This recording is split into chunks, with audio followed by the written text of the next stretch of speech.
And now, a tale well calculated to keep you in suspense. I know, according to all natural laws, it's impossible. Completely, utterly impossible. But I tell you, and I swear to it, that I and I alone am guilty of this murder. As guilty as though I'd killed him with my own two hands. So you must tell them, the police. You must tell them. Because they'd never believe me. Because it is impossible. But it happened. Listen now to Act One of Dreams, starring Philip Sterling, and written especially for Suspense by Jack Bundy.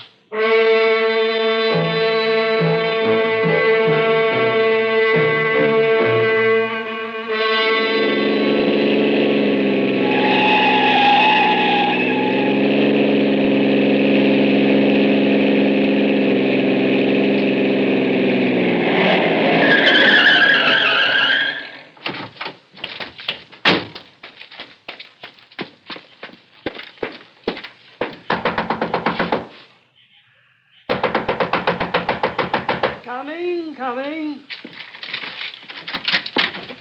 Yes? Dr. Harris. Yes? Yes, you are Dr. Harris. I know, because I saw you. I heard you make that speech last week at the Civic Auditorium about the supernatural and premonitions and telepathy and about dreams, Doctor, about dreams. Yes, and I should have told you about it then. I was a fool. I was such a fool not to. Tell me about what, young man? These dreams, these terrible dreams that I have that... Oh, if only I'd come to you before. Yes, well, who are you, young man? And please get hold of yourself. Now, well... I'm sorry, Doctor, I'm sorry. My name is Kingman. Robert Kingman. Yes? I live here in the village, and I work at Blake Electronics, and the police are letting me come in because I think you can help me. Well, I don't know. I'm not a medical doctor, Kingman. I'm only a student of the supernatural, extrasensory perception. Yes, and you know about dreams and premonitions and things. Well, That's why I've come to you. And listen, your speech, your lecture the other night, you talked about dreams coming true. Now, I talked about the possibility of such things, yes. Oh, if I'd only talked to you then, there at your lecture, and told you about this, perhaps you could have helped me before it was too late. But I hope to heaven that even now you can help me. If you will, Dr. Harris. Well, perhaps you'd better come in. Thank you. Right in here, Kingman. Thank you, sir. A little drink, perhaps, to calm your nerves. No. Just let me tell you about these terrible things that I've done. If I don't tell somebody, I'll go crazy. Oh, now, come on. Well, we can sit right down here. Thank you. Now. Like I said, it's these dreams of mine, these fantastic dreams I have. They've nearly driven me out of my mind. And you know why? Because they made a killer out of me. Do you understand, sir? I'm a murderer. I've murdered a man. Now, wait a minute, Mr. Kingman. Yes. If you have killed someone... And I have, Doctor. I've killed him. Then why do you come to me? The police are the ones you must go to. The police? Of course. But what would they do? What could they do? Don't you see, Doctor? They wouldn't understand. They wouldn't believe me. Nonetheless, my boy, if there actually has been a murder... But don't you see? It isn't as though I actually killed him with my own two hands, as though I actually struck him down. But I might as well have. Don't you see that? No, I'm afraid I don't. But it's true. I'm responsible. I'm wholly and totally responsible. No one else. But I can't tell the police about it. Look, Kingman... Don't you see? Because you know about such things, you can make them understand. And then if they say I'm legally guilty, all right, yes, then I'll take the consequences, even if I have to die for it. Now, Robert... But my wife says I'm not responsible. Janet says I can't be. It's impossible. And yet, after all that happened, I don't know. I don't know what to do. Please, you've got to help me, Dr. Harris. Well, you can hardly expect me to help you until you calm down enough to start at the beginning and tell me just what this is all about. Now, so far, you've really told me nothing. I'm sorry, Doctor. I'm sorry. It's just that... Well, I'm sorry, but listen, please. Yes. It was only last month. One morning last month, my wife, Janet, and I were sitting having breakfast together. The way we...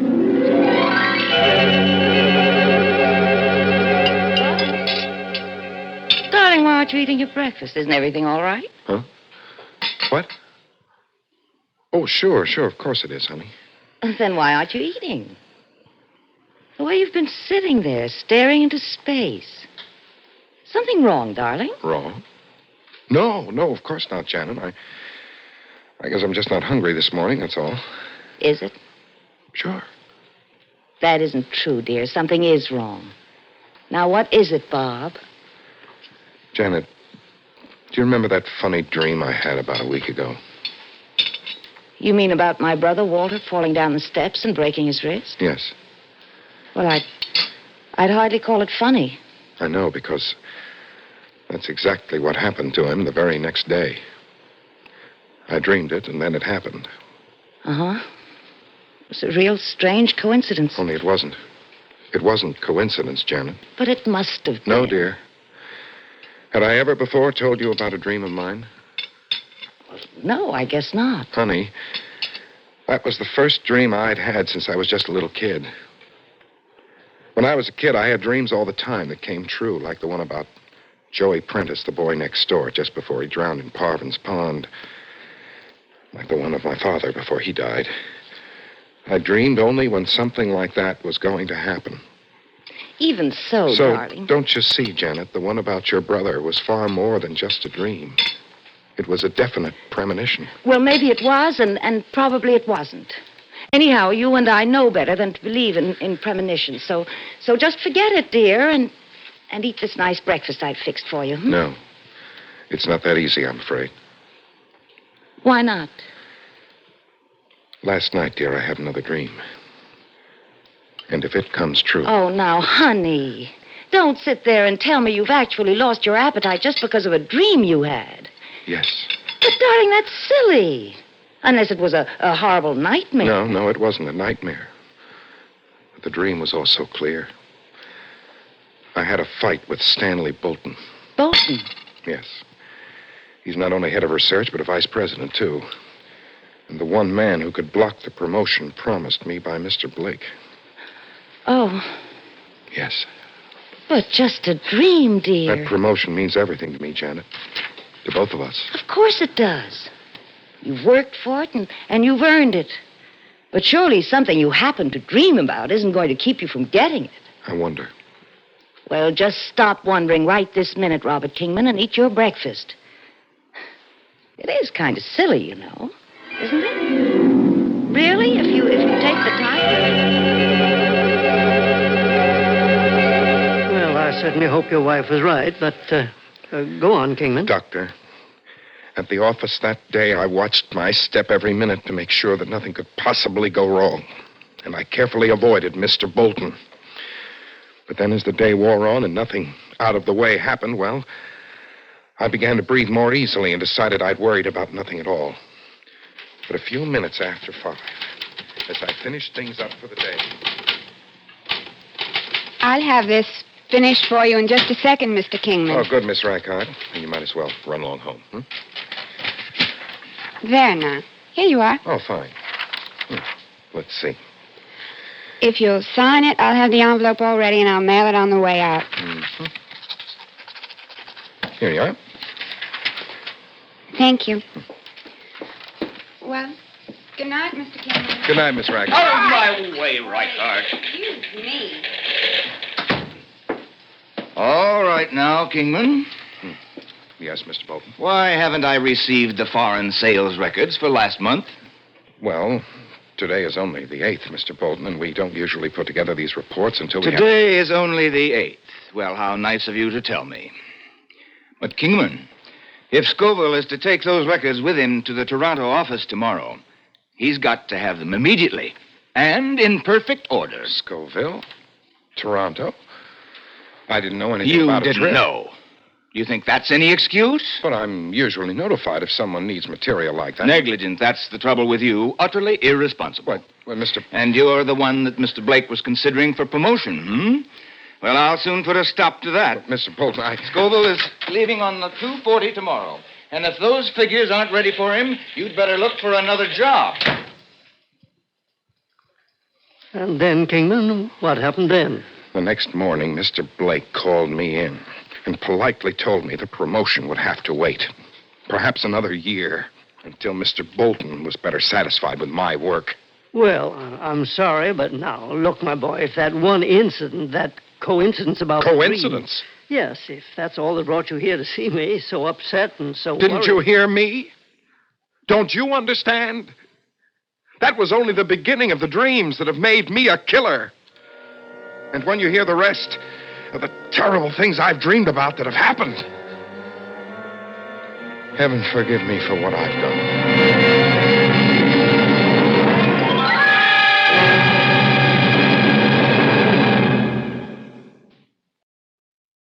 In a moment, we'll return for Act Two of Suspense. If you leave your car outside at night and hope in the morning it'll be all right. If your car's in a garage that has no heat, you want antifreeze protection that's real complete. Don't ask for trouble. Ask for DuPont Xerox Antifreeze. For dependable protection against sudden drops in temperature all winter long, use DuPont Xerox Antifreeze. Even during a warm spell, Xerox won't boil away. It outlasts winter. And to guard against damaging rust and corrosion, Xerox has MR8 Rust Inhibitor, an exclusive DuPont development that protects all engine metals, including aluminum. So, for safe, dependable protection, do as millions of motorists have done for over 20 years. Ask for Xerox Antifreeze. It's made by DuPont. Remember, For cars left out at night or in unheated garages. Don't ask for trouble. Ask for DuPont Xerox Antifreeze. You had more of these so-called premonitory dreams then? Yes, Doctor. Because I wanted to. Because I wanted to get even. I'd banked a lot on that promotion. Now I'd lost any chance for it thanks to Mr. Bolton. I knew it wasn't right, but I couldn't help hating him almost viciously. And I couldn't get him or my hatred for him or what he'd done to us. I couldn't get it out of my mind. I couldn't get him out of my mind. And then a few nights later, I dreamed about him again. It was a weird, a crazy, a fantastic sort of dream. Well, what do you want with me, Kingman? What do you want? And why do you have me penned up in this place? Like a jail, isn't it, Mr. Bolton? These high walls of heavy concrete blocks. Well, I built this place myself, Mr. Bolton, just for you. There's no door, no windows, there's no way out for you. You can't get away from me. And now I'm going to pay you back, Mr. Bolton, for what you've done to me. you're crazy, Kingman. You can't hurt me. This is only a dream. Only a dream, do you hear me? But it's my dream. It's my dream, Mr. Bolton. Now, Kingman. And that's why you can't help yourself. When I beat you and treat you the way you deserve. Are you ready? Stop! Are you ready? Stop! Stay away from me! Well, I'm ready. No! No! Get away from me! No! No! Get away from me! No! And you did beat him in this dream of yours? Unmercifully. Until he fell unconscious. Well, I hardly see anything about it to worry you, Kingman. But wait. I can hardly picture anything like that actually happening, dream or no dream. Wait, Doctor. When I woke up in the morning, my hands were sore. My knuckles were all bruised. And I imagine you've done a pretty good job of tearing up the bedclothes, too, then, hadn't you? Doctor. Mr. Kingman. Now, Robert, you must understand something. After what had happened at the office between you and Mr. Bolton, a dream like that was the most natural thing in the world. Dreams spring from the unconscious. And so far as this man Bolton is concerned, in your subconscious No, mind... wait, please. You've got to hear me out. Very well, go on. When I got to the office the next morning, everybody was commiserating with Mr. Bolton because of the terrible bumps and bruises all over his head. Really? Well, and how did he explain them? He said that he'd fallen out of his bed during the night. But with all those bruises, he'd have to have fallen out a dozen times. And then when he saw me, Doctor, it was just as though he knew. It was just as though he knew that I had somehow made it happen to him. And from that point on, he never let up on me. Day after day, everything I did was wrong. Now, wait a minute. No, Doctor. I began to hate him more bitterly than anything or any person I'd ever hated before. It became an obsession I couldn't shake off. And then suddenly it dawned on me. All my dreams had come true. And that meant my dreams would come true. Whatever I dreamed would have to come true. So from that moment on, I knew what I had to do. I knew that I would never have any peace until I dreamed about, and therefore brought about, the death of Stanley Bolton.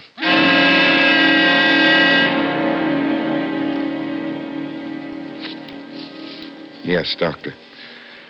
The more I thought about it, the more I became convinced. The more I knew that anything I dreamed about would have to come to pass.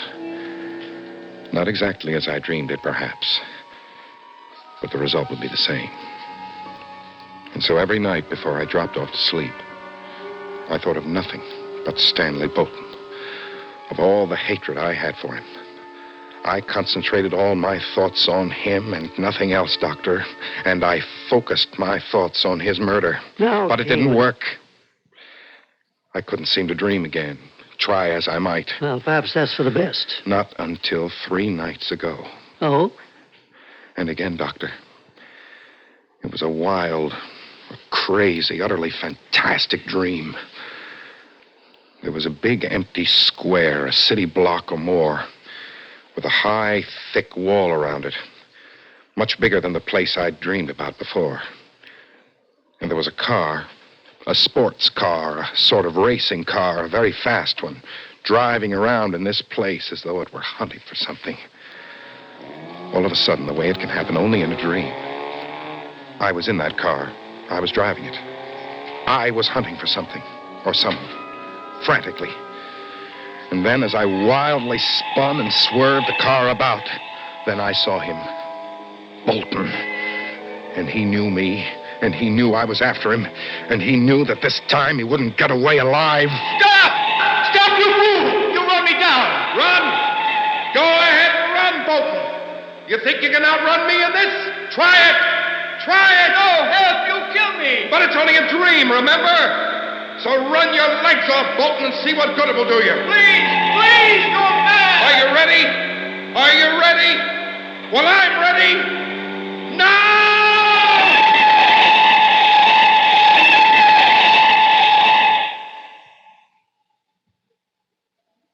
Well, Kingman? The next morning, when I got to the office, I learned that Mr. Bolton had been killed. What? Yes. By some hit-and-run driver in a sports car.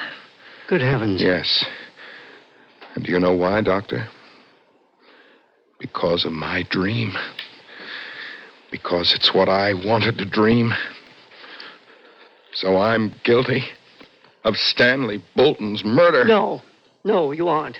You had nothing to do with the car that ran him down. Of course I didn't, but I'm still to blame. How can you be? Because I am. Because now I have proof that I am. Proof? Yes.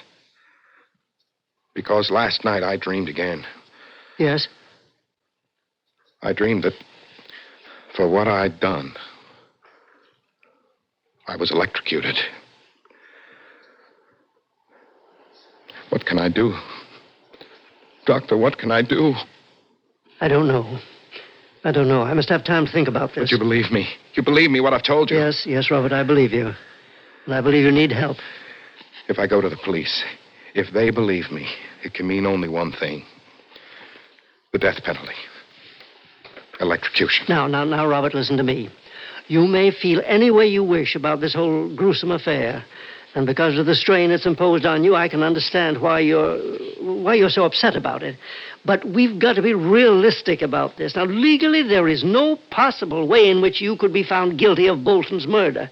So first, we have to think about you, about how to ease your mind, your conscience of this... Oh, wait now. What? Of course, I should have thought of him when you came here. Yes, Doctor? Someone who can help me? Robert, I know it's late, but I want you to go and see an old friend of mine. His name is Thaddeus Hagen. Hagen? You know him? The psychiatrist? Yes. Well, I've heard of him, but, Doctor... I want you to go to him alone. I want you to tell him exactly what you've told me. I'll phone him that you're coming, in spite of the hour, and I promise that I'll tell him nothing whatever about the case. I'll only ask him that he call me after he's talked with you. You think I've gone crazy? No, not by any means, but this whole experience has upset you badly, as it would anyone. And the most important thing at the moment is to get you back into the frame of mind where you can face this thing with your fullest capacity for sound judgment. Because you must work this out for yourself, Robert, but not in your present state of mind. Will you go and see Hagen? For your own sake, Robert. Yes. Now? Now. Good. I'll give you his address. It's only a few miles from here. And you must tell him that I'll be waiting to hear from him.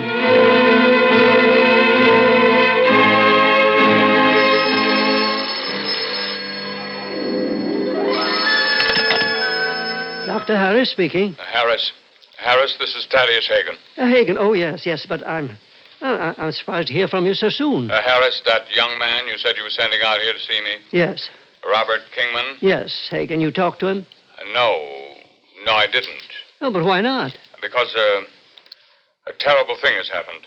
Well, what is it, man? What is it? Harris, the new high-tension power line the electric company strung across my property. Oh. 22,000 volts. Hagen. Yes. One of those lines broke. It fell across my front walk, and there in the darkness, he couldn't see it. He stumbled into it. Good Lord. He was killed immediately, Harris. Electrocuted.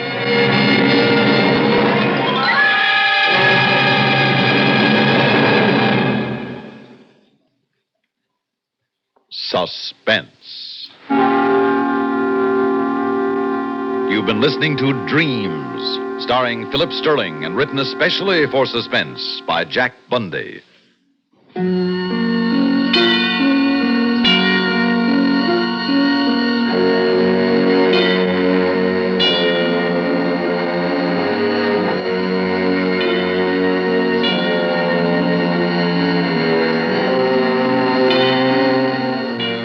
Suspense is produced and directed by Bruno Zerato Jr., music supervision by Ethel Huber. Heard in tonight's story were Edgar Staley as Dr. Harris, Connie Lemke as Janet, Richard Kendrick as Mr. Bolton, Raymond Edward Johnson as Thaddeus Hagen, and Barbara Cassar as the girl. Listen again next week when we return with Seeds of Disaster, written by David Hill. Another tale well calculated to keep you in suspense. Carelessness causes forest fires. Only you can prevent them. This is the CBS Radio Network.